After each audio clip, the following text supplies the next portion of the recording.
Shalom, jumpa bersama saya lagi di Kelavos Sukacita. Dalam kesempatan ini saya akan membagikan bagian firman Tuhan untuk kita sekalian. Bagian firman Tuhan yang hendak kita baca, renungkan, terdapat di dalam Yesaya pasal 43 ayat yang ke-11. Sebelumnya, mari kita berdoa. Merasa bersyukur kami kepadamu ya Tuhan untuk saat baik ini Tuhan telah beri kepada kami sekalian. Hendak membaca, merenungkan, serta ajar kami untuk mempraktikkan apa kata firman Tuhan bagi kami sekalian. Dalam nama Yesus kami berdoa dan memohon. Amin. Yesaya 43 ayat ke-11, firman Tuhan berbunyi begini. Akulah Tuhan dan tidak ada juru selamat selain daripadaku. Demikian apa kata firman Tuhan. Pemirsa Kelavos yang diberkati Tuhan di mana saja berada.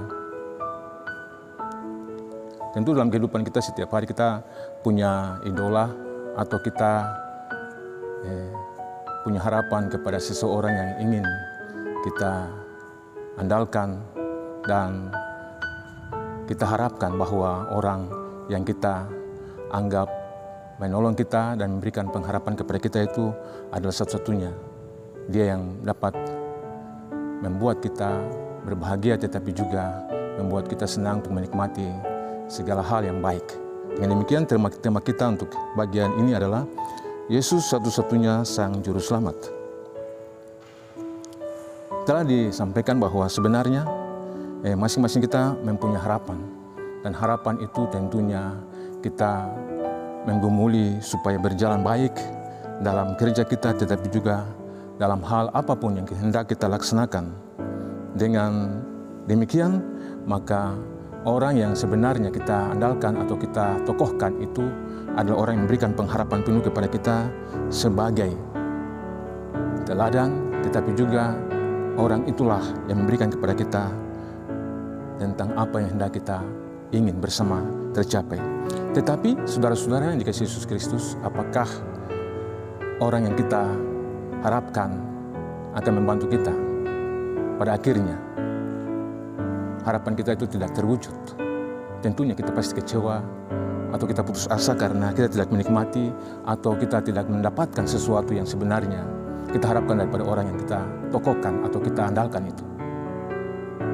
Nah, bagian firman Tuhan untuk kita dalam Yesaya pasal 43 ayat yang ke-11 ini juga bicara tentang bagaimana saatnya Israel ada dalam suatu masa yang kelam ketika mereka berada dalam suatu pembuangan di Babel.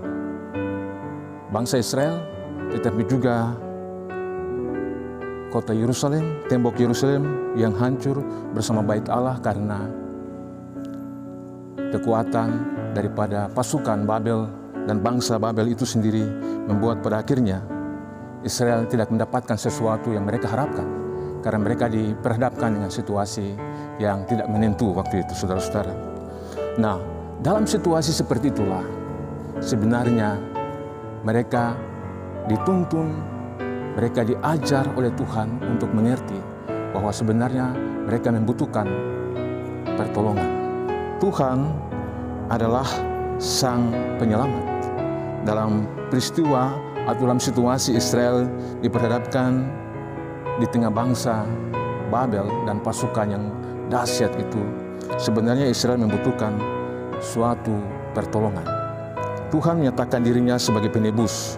Dan Tuhan meyakinkan bahwa Israel adalah umat yang telah dipilih untuk dijaga, dipelihara.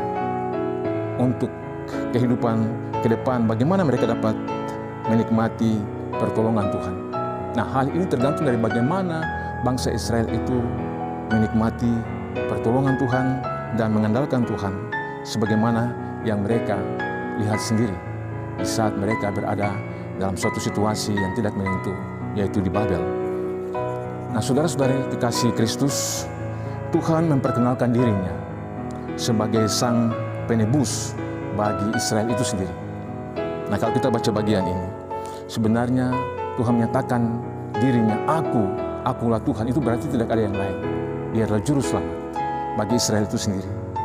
Dia adalah Tuhan, Sang Pencipta, tetapi juga yang membantu Israel dan menjadikan Israel itu berharga di matanya.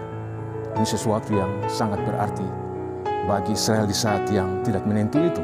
Kenapa saudara-saudara? Sebenarnya Israel membutuhkan suatu saat yang tepat, atau suatu masa, atau suatu pertolongan Tuhan, atau suatu waktu anugerah Tuhan yang berlaku bagi kehidupan Israel itu di saat mereka diperhadapkan dengan situasi mereka yang tidak menentu di Babel. Nah, Tuhan sendirilah berkata, Akulah Tuhan dan tidak ada juru selamat selain daripadaku. Itu berarti membuktikan bahwa sebenarnya Tuhan telah memperkenalkan dirinya sendiri kepada Israel di dalam masa atau situasi yang tidak menentu itu di Babel, supaya mereka percaya bahwa sebenarnya Tuhan adalah juru selamat. Nah, saudara-saudari kekasih Kristus, siapa hari ini menjadi juru selamat kita? Ketika kita diperhadapkan dengan situasi kita yang tidak menentu, ketika kita diperhadapkan dengan situasi kita yang mencekam, yang membuat seakan-akan kita hilang pengharapan dan pertolongan ini sebenarnya datang dari mana? Masing-masing kita mempertanyakan diri kita sendiri. Hanya Yesus sebagai juru selamat. Tentu ada banyak juru, saudara-saudara. Ada juru masak, ada juru mudi, ada juru rawat. Tetapi juru selamat hanya satu. Yesus Kristus adalah juru selamat bagi setiap orang yang membutuhkan pertolongan padanya. Dan di dalam Dia ada banyak hal yang didapatkan dalam pertolongan Tuhan itulah. Kenapa saudara-saudara? Dia datang dalam segala keutuhan dan di dalam segala kepenuhannya itu. Maka setiap orang yang berseru kepadanya atau meminta pertolongan kepadanya, ini tentu diselamatkan. Saudara-saudara kekasih Kristus, karena itu hari ini ketika kita berhadapan dengan situasi kita, mungkin kita punya masalah, mungkin kita punya beban, tetapi hanya ada satu juru selamat di dalam Yesus Kristus yang dapat melepaskan kita, yang dapat membuat kita bahagia, menolong kita, memberikan jalan keluar kepada kita. Datanglah kepadanya, karena dalamnya pasti selamat. Orang yang datang kepadaku, sekali-kali aku tidak akan menolaknya, kata Yesus. Tuhan memberkati sahabat Klavos sekalian dengan firman-Nya. Amin. Mari kita berdoa. Terima kasih kami telah dengar firman-Mu ya Tuhan. Berkati setiap kami sebagai pendengar juga, kami yang telah diperhadapkan dengan banyak hal dalam situasi kami, mungkin yang tidak enak dalam sepanjang hidup kami, mungkin yang tidak menentu, yang mencekam dalam kehidupan kami setiap hari. Tetapi kami telah dengar firman-Mu bahwa Engkau adalah juru selamat kami. Karena itu lepaskanlah kami, bebaskanlah kami, supaya kami mendapatkan kehidupan yang benar-benar ditolong oleh Tuhan. Dengan demikian kami belajar untuk taat kepada Tuhan sepanjang jalan hidup kami, kini dan selamanya. Amin. Tuhan memberkati kita sekalian.